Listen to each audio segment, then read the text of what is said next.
تعارف مندرجہ ذیل مختصر کتاب اس دنیا میں بصیرت اور نابینا پن کے درمیان کچھ اختلافات پر بحث کرتی ہے۔ یہ بحث قرآن مجید کے باب 2 البقرہ آیات 168-171 پر مبنی ہے۔ اے لوگو، جو کچھ زمین پر ہے اس میں سے جو کچھ حلال اور پاک ہے کھاؤ، اور شیطان کے نقش قدم پر نہ چلو، وہ تمہارا کھلا دشمن ہے، وہ تمہیں صرف برائی اور بے حیائی کا حکم دیتا ہے، اور اللہ کے بارے میں وہ بات کہنے کا کہ تم نہیں جانتے۔ اور جب ان سے کہا جاتا ہے کہ اللہ کے نازل کردہ کی پیروی کرو، تو وہ کہتے ہیں کہ ہم نے تو اپنے باپ کو کچھ نہیں سمجھا، حالانکہ ہم نے ان کے باپ کو اس پر عمل نہیں کیا جو ہم نے نہیں پایا۔ کافروں کی مثال اس شخص کی سی ہے جو پکارنے اور پکارنے کے سوا کچھ نہیں سنتا، بہرے، گونگے اور اندھے، پس وہ نہیں سمجھتے۔ زیر بحث اسباق کو نافذ کرنے سے مثبت خصوصیات کو اپنانے میں مدد ملے گی۔ مثبت خصوصیات کو اپنانا دماغ اور جسم کے سکون کا باعث بنتا ہے۔ باب 2 البقرہ آیات 168-171۔ اے لوگو، جو کچھ زمین پر ہے اس میں سے جو کچھ حلال اور پاک ہے کھاؤ، اور شیطان کے نقش قدم پر نہ چلو، وہ تمہارا کھلا دشمن ہے، وہ تمہیں صرف برائی اور بے حیائی کا حکم دیتا ہے، اور اللہ کے بارے میں وہ بات کہنے کا کہ تم نہیں جانتے۔ اور جب ان سے کہا جاتا ہے کہ اللہ کے نازل کردہ کی پیروی کرو، تو وہ کہتے ہیں کہ ہم نے تو اپنے باپ کو کچھ نہیں سمجھا، حالانکہ ہم نے ان کے باپ کو اس پر عمل نہیں کیا جو ہم نے نہیں پایا۔ کافروں کی مثال اس شخص کی سی ہے جو پکارنے اور پکارنے کے سوا کچھ نہیں سنتا، بہرے، گونگے اور اندھے، پس وہ نہیں سمجھتے۔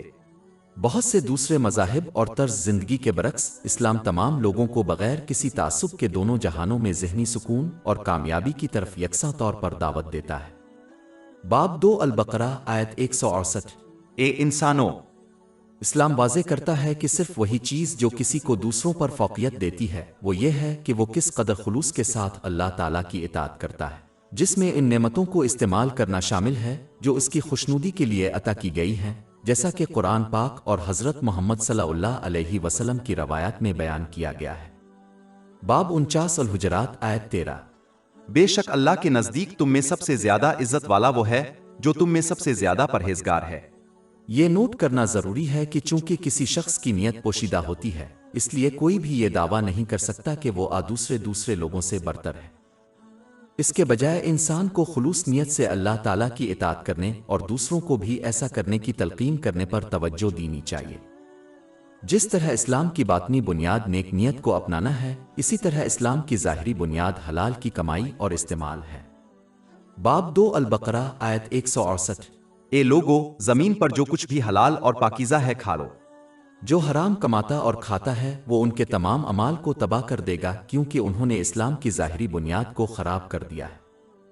اس سے ہر حال میں اجتناب کرنا چاہیے، کیونکہ جو حرام کماتا ہے اور کھاتا ہے وہ اس دنیا آخرت میں کبھی بھی ذہنی سکون اور حقیقی کامیابی حاصل نہیں کر سکے گا، کیونکہ اللہ تعالیٰ ان کے معاملات اور ان کے روحانی قلب پر قابو رکھتا ہے جو کہ سکون کا گھر ہے۔ وہ چیزیں جو وہ غیر قانونی طریقے سے حاصل کرتے ہیں دونوں جہانوں میں ان کے لیے تناؤ، پریشانی اور پریشانی کا باعث بنیں گے، خواہ وہ تفریح اور تفریح کے لمحات کا تجربہ کریں۔ باب 9 توبہ آیت 82۔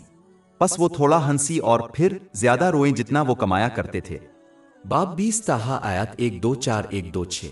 اور جو میری یاد سے روگردانی کرے گا اس کی زندگی تنگدستی سے گزرے گی، اور ہم اسے قیامت کے دن اندھا اٹھائیں گے، وہ کہے گا اے میرے رب، تو نے مجھے اندھا کیوں اٹھایا جب کہ میں دیکھ رہا تھا؟ اللہ تعالیٰ فرمائے گا کہ اسی طرح ہماری نشانیاں تیرے پاس پہنچی اور تو نے ان کو بھلا دیا، اور اسی طرح آج کے دن تجھے بھلا دیا جائے گا۔ باب 2 البقرہ آیت 168۔ اے لوگو، زمین پر جو کچھ بھی حلال اور پاکیزہ ہے کھا لو۔ ایک مسلمان کو بھی چاہیے کہ وہ خالص اور صحت بخش چیز کمانے اور استعمال کرے۔ یہی وجہ ہے کہ حضور نبی اکرم صلی اللہ علیہ وآلہ وسلم نے جامع ترمذی نمبر 2380 میں موجود ایک حدیث میں یہ نصیحت کی ہے کہ آدمی اپنے پیٹ کا 1/3 کھانے کے لیے، 1/3 پینے کے لیے اور باقی تہائی ہوا کے لیے مختص کرے۔ یہ سب سے بہتر اس وقت حاصل ہوتا ہے جب کوئی کھانا پینا بند کر دے، اس سے پہلے کہ وہ مکمل ہو جائے، اور اگر اسے دوسرے کھانے کی دعوت دی جائے تو وہ دوسروں کو یہ بتائے بغیر اس میں حصہ لے سکتے ہیں کہ وہ پہلے ہی کھا چکے ہیں۔ جیسا کہ حد سے زیادہ کھانا اور غیر صحت بخش کھانا بے شمار ذہنی اور جسمانی مسائل کا باعث بنتا ہے، اس لیے جو ایک متوازن اور صحت بخش خوراک حاصل کرتا ہے، جیسا کہ اسلام نے بتایا ہے، وہ ذہنی اور جسم کی متوازن حالت کے حصول کی طرف بڑے قدم اٹھائے گا، جس کے نتیجے میں ذہنی سکون حاصل ہوتا ہے۔ جبکہ جو شخص متوازن اور صحت مند طریقے سے کھانا نہیں کھاتا ہے، حتیٰ کہ جو حرام ہے اسے حاصل کر کے کھاتا ہے، اس کی ذہنی اور جسمانی حالت غیر متوازن ہو جائے گی، جس سے بے شمار دماغی اور جسمانی بیماریاں جنم لیتی ہیں۔ دونوں جہانوں میں یہ مصیبت وہی ہے جو شیطان انسانوں کے لیے چاہتا ہے، اور اس لیے وہ انہیں غیر قانونی اور غیر صحت بخش طرز زندگی کی طرف ترغیب دیتا ہے۔ باب 2 البقرہ آیت 168۔ زمین پر جو کچھ بھی حلال اور پاک ہے اسے کھاؤ اور شیطان کے نقش قدم پر نہ چلو، وہ تمہارا کھلا دشمن ہے۔ شیطان کے اس جال سے بچنے کے لیے اسلامی علم سیکھنا اور اس پر عمل کرنا ضروری ہے۔ مثال کے طور پر انسان کو یہ بات ہمیشہ یاد رکھنی چاہیے کہ جس طرح ان کا حلال رزق ان کے لیے مختص کیا گیا ہے، اللہ تعالیٰ نے زمین و آسمان کو پیدا کرنے سے 50,000 سال پہلے یہ لازمنہ ان تک پہنچے گا، اور کوئی دوسرا اسے ان سے روک نہیں سکتا اور نہ بڑھا سکتا ہے۔ صحیح مسلم نمبر 6748 میں موجود ایک حدیث میں اس کا تذکرہ کیا گیا ہے۔ ہر شخص کا فرض ہے کہ وہ اپنے حلال رزق کے حصول کے لیے جو توانائی اور صلاحیت عطا کی گئی ہے اسے استعمال کرے۔ جب تک کوئی ان کی بات کو پورا کرتا ہے، اللہ تعالیٰ اس بات کو یقینی بنائے گا کہ انہیں وہ حلال رزق مل جائے جو اس نے بہت پہلے ان کے لیے مختص کیا تھا، چاہے اس کے حصول کے لیے اسے زمین و آسمان کو کیوں نہ ہلانا پڑے۔ باب 11 ہود آیت 6۔ اور زمین پر کوئی جاندار ایسا نہیں ہے کہ اس کا رزق اللہ کے ذمے ہے، اور وہ اس کے رہنے کی جگہ اور ذخیرہ کرنے کی جگہ کو جانتا ہے، سب کچھ ایک کھلی کتاب میں ہے۔ اس کے علاوہ شیطان حرام رزق کو مزین کرنے کی کتنی ہی کوشش کرے، انسان کو یاد رکھنا چاہیے کہ وہ اللہ تعالیٰ کی قدرت اور قدرت سے کبھی نہیں بچ سکتا، اور دونوں جہانوں میں اپنے اعمال کے نتائج کا سامنا کرنا پڑتا ہے۔ باب 2 البقرہ آیت 168۔ اور شیطان کے نقش قدم پر نہ چلو، وہ تمہارا کھلا دشمن ہے۔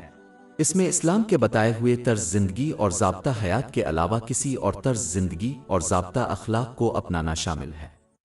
در حقیقت اس دنیا میں وہ دو ہی راستے ہیں۔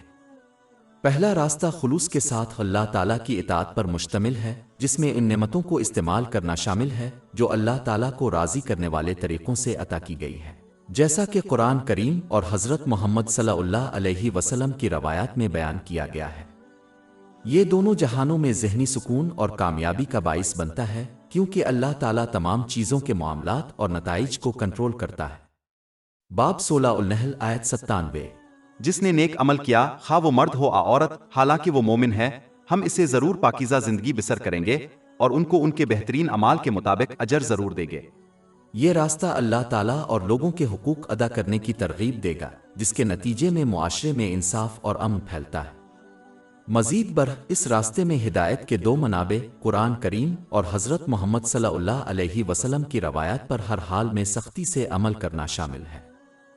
اس لیے دینی علم کے دوسرے ذرائع پر عمل کرنے سے گریز کرنا چاہیے، خواہ وہ نیکیوں کی طرف لے جائیں۔ حقیقت یہ ہے کہ علم دین کے دوسرے ذرائع پر جتنا زیادہ عمل کرے گا، ہدایت کے دو ذرائع پر اتنا ہی کم عمل کرے گا، جس کے نتیجے میں گمراہی پھیلتی ہے۔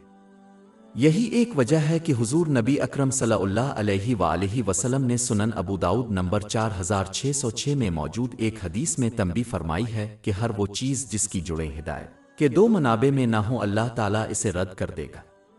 دوسرا راستہ شیطان کا راستہ ان نعمتوں کا غلط استعمال کرنا شامل ہے جو عطا کی گئی ہے۔ باب 2 البقرہ آیات 168-169۔ اور شیطان کے نقش قدم پر نہ چلو، وہ تمہارا کھلا دشمن ہے، وہ تمہیں صرف برائی اور بے حیائی کا حکم دیتا ہے، اور اللہ کے بارے میں ایسی بات کہو جو تم نہیں جانتے۔ یہ دونوں جہانوں میں صرف مصائب، مشکلات اور پریشانیوں کا باعث بن سکتا ہے، یہاں تک کہ اگر کوئی تفریح اور تفریح کے لمحات کا تجربہ کرے۔ یہ اس وقت بالکل واضح ہوتا ہے جب کوئی امیر اور مشہور لوگوں کا مشاہدہ کرتا ہے اور ان کی دولت اور شہرت کے باوجود ان کی افسردہ اور دکھی زندگی گزارتے ہیں، خواہ وہ تفریح اور تفریح کے لمحات کا تجربہ کرے۔ اس کے علاوہ یہ راستہ معاشرے میں برائی اور بے حیائی کو پھیلانے کا سبب ہی بنتا ہے، کیونکہ لوگوں کو چوپایوں کی طرح برتاؤ کرنے کی ترغیب دی جاتی ہے جو صرف اپنی خواہشات کی تکمیل میں دلچسپی رکھتے ہیں، اور اس لیے ہر اس چیز کو نظر انداز کر دیتے ہیں جو ان کے طرز زندگی سے متصادم ہو، گویا وہ بہرے، گونگے اور اندھے ہوں۔ یہ ان کو اللہ عالی دوسرے لوگوں کے حقوق ادا کرنے سے روک دے گا، اور اس لیے معاشرے میں انصاف اور امن کے پھیلاؤ کو روک دے گا۔ باب 2 البقرہ آیت 171۔ کافروں کی مثال اس شخص کی سی ہے جو اس پر چیختا ہے جو پکارنے اور پکارنے کے سوا کچھ نہیں سنتا، یعنی مویشی آبھیل، بہرے، گونگے اور اندھے ہیں، بس وہ نہیں سمجھتے۔ جو معاشرہ ایسا سلوک کرے گا وہ اپنے اندر انصاف اور امن کے پھیلاؤ کو روک دے گا۔ باب 9 توبہ آیت 82۔ بس وہ تھوڑا ہنسی اور پھر زیادہ روئیں جتنا وہ کمایا کرتے تھے۔ باب 20 تاہا آیت 124-126۔ اور جو میری یاد سے روگردانی کرے گا اس کی زندگی تنگدستی سے گزرے گی، اور ہم اسے قیامت کے دن اندھا اٹھائیں گے، وہ کہے گا اے میرے رب، تو نے مجھے اندھا کیوں اٹھایا جب کہ میں دیکھ رہا تھا؟ اللہ تعالیٰ فرمائے گا کہ اسی طرح ہماری نشانیاں تیرے پاس پہنچی اور تو نے ان کو بھلا دیا، اور اسی طرح آج کے دن تجھے بھلا دیا جائے گا۔ اس لیے زندگی میں صحیح راستے کا انتخاب کرنا چاہیے، خواہ وہ ان کی خواہشات سے متصادم کیوں نہ ہو، کیونکہ یہی ان کے لیے بہترین ہے۔ انہیں ایک عقلمند مریض کی طرح برتاؤ کرنا چاہیے جو اپنے ڈاکٹر کے طبی مشورے کو قبول کرتا ہے اور اس پر عمل کرتا ہے، یہ جانتے ہوئے کہ یہ ان کے لیے بہترین ہے، چاہے انہیں کڑوی دوائیں تجویز کی جائیں اور غذا کا سخت منصوبہ بنایا جائے۔ باب 2 البقرہ آیت 169۔ اور اللہ کے بارے میں وہ باتیں کہو جو تم نہیں جانتے۔ شیطان کے سب سے بڑے پھندے میں سے ایک یہ ہے کہ لوگوں کو اللہ تعالیٰ اور اس کی صفات سے غافل رہنے کی ترغیب دی جائے، جن کی وضاحت قرآن پاک اور رسول اللہ صلی اللہ علیہ وسلم کی روایات میں کی گئی ہے۔ اگر کوئی شخص اس طرح کا برتاؤ کرے گا تو وہ اللہ تعالیٰ کے بارے میں غلط عقائد اختیار کرے گا، جو کہ انتہائی بے عزتی ہے، اور یہ غلط عقائد اسے صرف اس کی نافرمانی پر اکسائیں گے۔ مثال کے طور پر، جاہل اس حقیقت کو سمجھے گا کہ اللہ تعالیٰ سب کچھ معاف کرنے والا ہے، اور اس وجہ سے وہ گناہوں اور اس کی نافرمانیوں پر اڑے رہیں گے، اور یہ سمجھتے ہوئے کہ اللہ تعالیٰ کی طرف سے انہیں معاف کر دیا جائے گا کیونکہ وہ سب بخشنے والا ہے۔ اس غلط عقیدہ کا مطلب یہ ہوگا کہ اللہ تعالیٰ ظالم اور غیر منصفانہ ہے، اور برائی کرنے والے کے ساتھ نیکی کرنے والے کے برابر سلوک کرے گا۔ اس قسم کی جھوٹی بات کو ماننا اللہ تعالیٰ کی بڑی بے عزتی ہے۔ اس کے علاوہ یہ غلط رویہ کسی کو اپنی نافرمانی پر قائم رہنے کی ترغیب دے گا، جس سے دونوں جہانوں میں عذاب ہی ہو سکتا ہے۔ لہذا مسلمانوں کو چاہیے کہ وہ اللہ عز و جل، قرآن مجید، رسول اللہ صلی اللہ علیہ وسلم اور یوم آخرت کے بارے میں صحیح فہم کو اپنانے کے لیے اسلامی تعلیمات کو سیکھیں اور ان پر عمل کریں، تاکہ وہ ہر وقت اللہ تعالیٰ کی سچی اطاعت پر قائم رہیں۔ اس میں ان نعمتوں کو استعمال کرنا شامل ہے جو کسی کو اس کی خوشنودی کے لیے دی گئی ہیں، جیسا کہ اسلامی تعلیمات میں بیان کیا گیا ہے۔ جیسا کہ پہلے ذکر کیا گیا ہے کہ لوگوں کے اسلام کی حقانیت کو مسترد کرنے اور اس کی تعلیمات کے مطابق عمل کرنے کی ایک بڑی وجہ یہ ہے کہ یہ ان کی خواہشات کو چیلنج کرتا ہے۔ اللہ تبارک و تعالی نے ایک اور بڑی وجہ کا ذکر کیا ہے کہ لوگ کیوں حق کو مسترد کرتے ہیں۔ باب 2 البقرہ آیت 170۔ اور جب ان سے کہا جاتا ہے کہ اس کی پیروی کرو جو اللہ نے نازل کیا ہے، تو کہتے ہیں کہ ہم تو اس کی پیروی کریں گے جس پر ہم نے اپنے باپ دادا کو پایا ہے، حالانکہ ان کے باپ دادا کچھ نہیں سمجھتے اور نہ ہمیشہ گمراہی کا ایک بڑا ذریعہ رہی ہے۔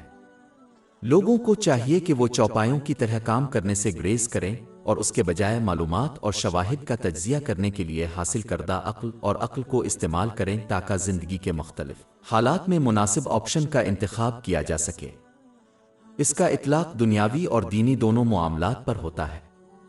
زیادہ تر مذاہب کے برعکس اسلام اندھی تقلید کی مذمت کرتا ہے اور بنی نوع انسان کو دعوت دیتا ہے کہ وہ اپنے لیے اسلام کی سچائی کا اندازہ لگانے کے لیے دی گئی عقل کو استعمال کرے۔ باب 12 یوسف آیت 108۔ کہو یہ میرا راستہ ہے، میں اللہ کی طرف بصیرت کے ساتھ دعوت دیتا ہوں، میں اور وہ لوگ جو میری پیروی کرتے ہیں۔ اور باب 34 سبا آیت 46۔ کہہ دو میں تمہیں صرف ایک بات کی نصیحت کرتا ہوں، وہ یہ کہ تم اللہ کے لیے جوڑے اور الگ الگ کھڑے ہو جاؤ اور پھر سوچو تمہارے ساتھی میں کوئی جنون نہیں ہے، وہ تو تمہیں سخت عذاب سے پہلے ڈرانے والا ہے۔ لہذا ایک مسلمان کو چاہیے کہ وہ اپنی زندگی کے ہر پہلو میں حق کو پہچاننے کے لیے علم کی تلاش اور اس پر عمل کرنے کا راستہ اختیار کرے، بجائے اس کے کہ وہ دوسروں کی اندھی تقلید کرے۔ یہ رویہ بچوں میں قابل قبول ہو سکتا ہے لیکن بڑوں میں نہیں۔ جب کوئی اسلامی علم حاصل کرنے اور اس پر عمل کرنے سے گریز کرتا ہے تو وہ لازمی طور پر ایک ضابطہ اخلاق اور طرز زندگی کو اپنا کر شیطان کے جال میں پھنس جائے گا، جو انہیں عطا کی گئی نعمتوں کا غلط استعمال کرنے کی ترغیب دیتا ہے۔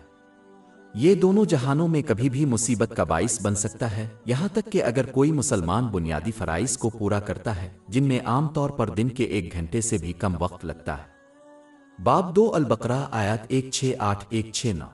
اور شیطان کے نقش قدم پر نہ چلو، وہ تمہارا کھلا دشمن ہے، وہ تمہیں صرف برائی اور بے حیائی کا حکم دیتا ہے، اور اللہ کے بارے میں ایسی بات کہو جو تم نہیں جانتے۔ یہاں تک کہ اچھی باتوں میں دوسروں کی اندھا پیروی کرنے کی اسلام میں سفارش نہیں کی گئی ہے، باوجود اس کے کہ کوئی نیکی کر رہا ہے۔ اس کی وجہ یہ ہے کہ اسلام انسان کو سچائی سے آگاہ ہونے کی تعلیم دیتا ہے اور اس لیے اس پر یقین کے ساتھ عمل کرتا ہے کہ یہ سچ ہے، اور اس پر عمل نہ کریں کیونکہ کسی اور نے انہیں بتایا ہے۔ اگرچہ نیکیوں میں دوسروں کی اندھی تقلید دونوں جہانوں میں ذہنی سکون کا باعث بنتی ہے، لیکن اس قسم کے لوگ مشکل کے وقت آسانی سے بے صبری اور ناشکرے ہو جاتے ہیں، کیونکہ ان کے پاس ایمان کا یقین نہیں ہوتا جو اسلامی علم کے ساتھ آتا ہے، تاکہ ہر وقت صبر اور شکر گزار رہے۔ یہ شخص اطاعت اور نافرمانی کے درمیان ڈگمگاتا رہے گا، نہ اپنے مقصد کو نہ سمجھے اور نہ ہی اس مادی دنیا سے باہر زندگی میں کسی اعلیٰ مقصد کے لیے۔ اس شخص میں خواہ وہ آخرت میں نجات حاصل کر لے، اور جو اسلامی علم حاصل کرتا ہے اور اس پر عمل کرتا ہے اور ایمان کے ساتھ اپنی زندگی بسر کرتا ہے، اس میں بہت فرق ہے۔ اسی طرح کی ذہنیت میں اہل کتاب نے اپنے بزرگوں کی اندھی تقلید کی اور بغیر سوال کے ان کی اطاعت کرتے ہوئے اور ان کی رائے کو اللہ تعالیٰ کا فرمان اور حکم مان کر انہیں رب بنا لیا۔ باب 9 توبہ آیت 31۔ انہوں نے اپنے علماء اور راہبوں کو اللہ کے سوا رب بنا لیا ہے۔ افسوس کی بات یہ ہے کہ بعض مسلمان بھی اللہ تعالیٰ کی عطا کردہ عقل و فہم کو استعمال کیے بغیر اپنے علماء اور قائدین کی اندھی تقلید کرتے ہیں۔ اگرچہ صحیح رہنمائی کرنے والے عالم کی پیروی ضروری ہے، لیکن پھر بھی ایک مسلمان کو اپنے ایمان کو مضبوط کرنے کے لیے اسلامی تعلیمات کا مطالعہ کر کے ان کو دی گئی ذہانت کو استعمال کرنے کی ضرورت ہے۔ لیکن کچھ لوگ جہالت کا دامن تھامے ہوئے ہیں اور اپنے علماء کی اندھی تقلید کرتے ہیں، گویا وہ کامل اور غلطیوں سے محفوظ ہیں۔ اس لیے ایک مسلمان جو کسی خاص عالم کی پیروی کرتا ہے، جو کسی خاص مسلک کا حامی ہے، اسے متعصب کی طرح کام نہیں کرنا چاہیے اور اپنے عالم کو ہمیشہ صحیح ماننا چاہیے۔ اس لیے ان لوگوں سے نفرت کرنا چاہیے جو ان کے عالم کی رائے کی مخالفت کرتے ہیں۔ یہ طرز عمل اللہ تعالیٰ کے لیے کسی چیز کسی کو ناپسند کرنے والا نہیں ہے۔ جب تک علماء کے درمیان جائز اختلاف موجود ہے، ایک مسلمان کو کسی خاص عالم کی پیروی کرنا چاہیے اور اس کا احترام کرنا چاہیے، اور دوسرے لوگوں کو ناپسند نہیں کرنا چاہیے جو اس کے ماننے والے عالم سے مختلف ہوں۔ اگر کوئی شخص اندھی تقلید پر اڑے رہے تو اس کی زندگی چوپایوں کی زندگی سے زیادہ کچھ نہیں بنتی جو اندھی تقلید کرتے ہیں۔